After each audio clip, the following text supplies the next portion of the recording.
وہ یہ بھی نہیں چاہتا تھا کہ میں اس کے ساتھ سارا دن یونیورسٹی کے لان، کیفیٹیریا یا لائبریری میں بیٹھی رہوں۔ ہم روز صرف 10-15 منٹ کے لیے ملتے تھے، کبھی 1-2 گھنٹے بھی ہو جاتے تھے۔ اور عجیب بات یہ ہے کہ ہم اپنی بات ایک دوسرے تک پہنچانے کے لیے تنہائی کی ضرورت محسوس نہیں کرتے تھے۔ دوستوں کے ساتھ بیٹھے ہوئے بھی یہ احساس کہ اسفند میرے سامنے بیٹھا ہے میرے لیے کافی تھا۔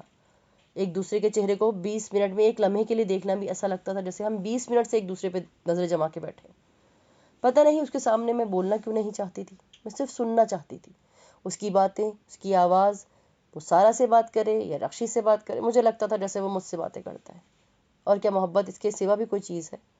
اور بعض دفعہ اس کا چہرہ دیکھتے ہوئے میں سوچتی ہوں، اگر یہ جان جائے کہ مہرین منصور کا باپ کون تھا تو کیا یہ پھر بھی اس کی آنکھوں میں میرے لیے عزت اور محبت ہوگی؟ نہیں، کبھی نہیں۔ میں ہمیشہ اس سے یہ بات چھپاؤں گی، ورنہ میں کیسے برداشت کروں گی کہ جس کے لیے میں سب کچھ ہوں، میں اس کے لیے کچھ بھی نہ رہوں۔ کوئی مجھے یوں پھینک دے جیسے میں استعمال شدہ کاغذ ہوں، جیسے اسود نے کیا۔ اور اسفند نے ایسا کیا تو کیا میں زندہ رہ سکوں گی؟ پر وہ ایسا کیوں کرے گا؟ میں جانتی ہوں وہ ایسا کبھی نہیں کرے گا۔ اور کبھی جب وہ کہتا ہے کہ مجھے اس سے زیادہ کوئی چاہ نہیں سکتا، تو میرا دل چاہتا ہے میں اس سے کہوں، کیا تمہیں بھی مجھ سے زیادہ کوئی چاہ سکتا ہے؟ پر میں یہ نہیں کہتی، اس کی ضرورت ہی نہیں پڑتی۔ اور اب میری سمجھ میں آتا ہے کہ لینا گردیزی کس طرح میرے لیے بے قرار رہتی تھی۔ وہ جو مجھ سے کہتی تھی کہ پتہ ہے میں آپ کو نہ دیکھوں تو مجھے لگتا ہے کچھ مسنگ ہے، ہر چیز نامکمل ہے، اور میں اس مسنگ لنک کو ڈھونڈنے کے لیے یہاں یونیورسٹی آئی۔ مجھے اس کی باتوں پہ کچھ یقین آتا تھا، پر اب مجھے اس کی باتیں کچھ وہی جیسی لگنے لگی۔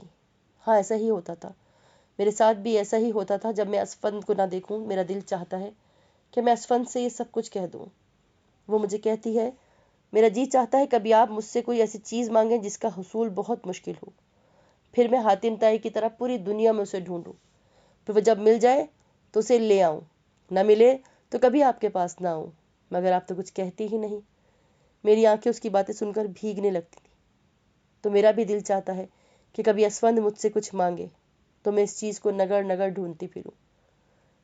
وہ کہتی تھی مجھے، آپ چلتی ہیں نا تو مجھے لگتا ہے جیسے آپ کو کبھی کوئی گرا نہیں سکتا، کوئی آپ کا راستہ نہیں روک سکتا۔ آپ دیکھتی ہیں مہرین تو یوں لگتا ہے جیسے سامنے والے کے بارے میں سب جانتی ہیں۔ آپ بولتی ہیں تو جی چاہتا ہے دنیا میں صرف آپ کی آواز گونجے، باقی ہر آواز ختم ہو جائے۔ وہ لڑکی مجھے اپنی باتوں سے دہلا دیا کرتی تھی۔ مجھے خوف آتا تھا اس کی محبت سے، اس کی عقیدت سے۔ اور اب جب میں اسفند کو دیکھتی ہوں تو مجھے لینا کی باتیں یاد آنے لگتی ہیں۔ پھر میں اسفند کے چہرے سے نظریں ہٹا لیتی ہوں۔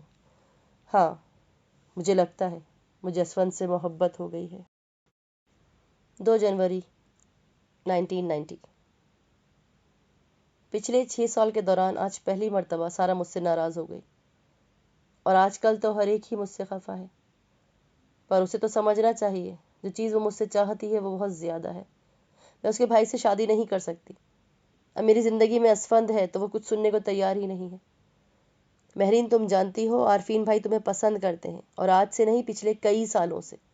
میں نے اس کی امی کی طرف سے اچانک اس کے بھائی کا پروپوزل لانے پر اسے فون کیا، اس نے مجھے جواب دیا۔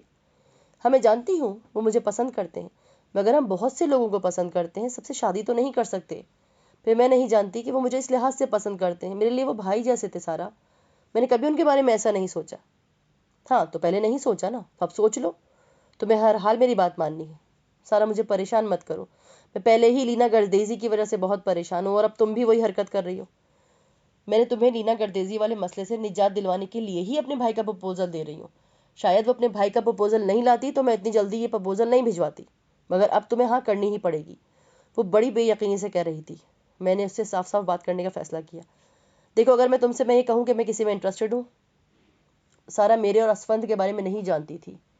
اس نے بڑے پرسکون انداز میں کہا، ہاں، آئی کانٹ بلیو اٹ، لیکن یہ سچ ہے، میں نے اسے کہا۔ پھر اپنے اور اسفند کے بارے میں سب بتایا۔ وہ بہت دیر تک چپ رہی، اتنی چپ کہ مجھے گمان ہونے لگا کہ شاید وہ فون رکھ کے چلی گئی ہے، مگر وہ ایک دم بول اٹھی، مجھے یقین نہیں آ رہا تم میری دوست ہو، تمہیں بھی باتیں چھپانا آ گیا، اور وہ بھی مجھ سے اتنی اہم بات، اور میں بے وقوف ہوں۔ مجھے جان لینا چاہیے تھا یہ بندہ جو روز تمہارے پاس آن وارد ہوتا تھا یہ شیبہ کا کزن ہونے کی وجہ سے نہیں تھا، وہ تمہیں پھنسا رہا تھا۔ اچھا کیا تم نے مجھے اتنے اہم معاملے سے دور رکھ کر، کم از کم مجھے اپنی اہمیت کا اندازہ تو ہو گیا۔ بہرحال اب اگر تمہیں میری ضرورت محسوس ہو تو میرے بھائی کا پروپوزل قبول کر لینا، اور اگر ایسا نہیں کیا تو مہرین میری اور تمہاری دوستی نام کی کوئی چیز نہیں ہے۔ اس نے میرا جواب سنے بغیر فون بند کر دیا۔ اور 4 دن پہلے لینا گردیزی نے بھی مجھے کہا تھا، آپ نے بھی مجھے دوسروں کی طرح لیٹ ڈاؤن کیا ہے۔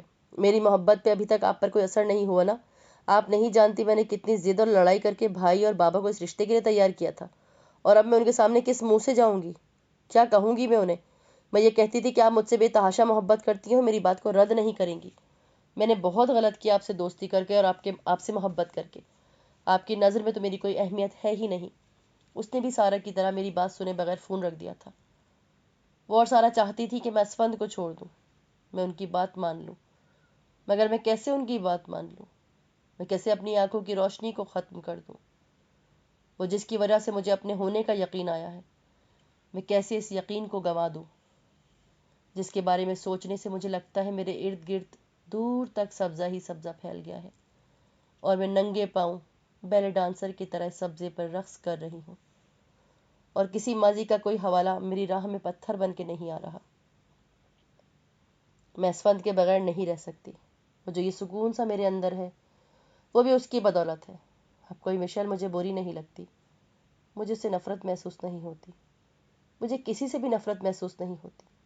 میں ایسی ہی رہنا چاہتی ہوں، سراپا محبت بن کے، اور یہ سب ہو سکتا ہے صرف ایک شخص کے میری زندگی میں شامل ہو جانے سے۔ میں سب کچھ پیچھے چھوڑ آئی ہوں۔ وہ کیچڑ سے بھری ہوئی لاش اب مجھے رات کو نہیں ڈراتی، نہ میرے رگ و پے میں خوف دوڑتا ہے۔ اگر کہیں جو کسی کو پتہ چل گیا میرا باپ کون تھا تو کیا ہوگا؟ لوگ میرے بارے میں کیا سوچیں گے؟